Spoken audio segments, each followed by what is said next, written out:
Hello' guys, কি খবৰ? আপোনালোকৰ আশা কৰোঁ সকলোৱে ভালেই। মই নিতুপন আকৌ এটা নতুন ভিডিঅ'লৈ আপোনালোকৰ মাজলৈ আহি গ'লোঁ। এতিয়া আপডেটটো হৈছে কি, আছাম পুলিচ ABUP কামাণ্ডো কেতিয়া আহিব, জুলাই পিছত CM ছাৰে আমাৰ অফিচিয়েল এটা ডেট দিবনে নিদিয়ে, জুলাই পিছত ইণ্টাৰভিউ হ'বনে নহয়, আগষ্টত ইণ্টাৰভিউ ফিজিকেল হ'বনে নহয়, এইবোৰ সকলো কথা এই ভিডিঅ'টোত ডিছকাছ কৰিম।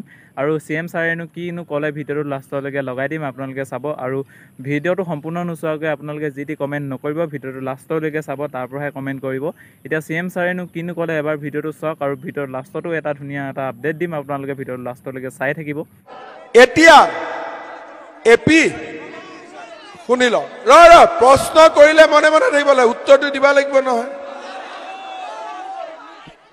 কৈ যাওঁ, পুলিচৰ এডমিট কাৰ্ড জুলাই হ'ব, গ্ৰেড 3 গ্ৰেড 4 ছেপ্টেম্বৰ অক্টোবৰ, শিক্ষক মেজিষ্ট্ৰেট সব মিলি 2024 চনত 50,000 চাকৰি।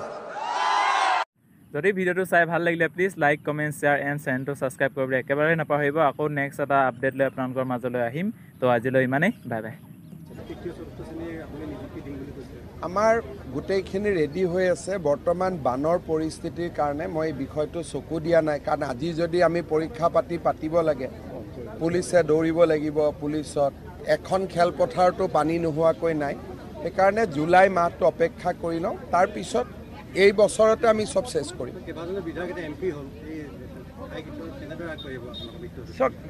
য'ত MP হ'ল তাত আকৌ ইলেকশ্যন হ'ব, উপনিৰ্বাচন হ'ব, কিন্তু উপনিৰ্বাচন পুৰণি ভোটাৰ তালিকাত হ'ব।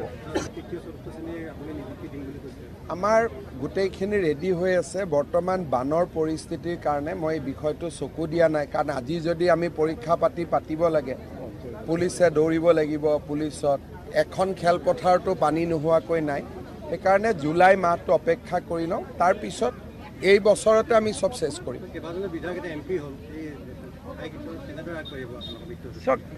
য'ত MP হ'ল তাত আকৌ ইলেকশ্যন হ'ব, উপনিৰ্বাচন হ'ব, কিন্তু উপনিৰ্বাচন পুৰণি ভোটাৰ তালিকাত হ'ব।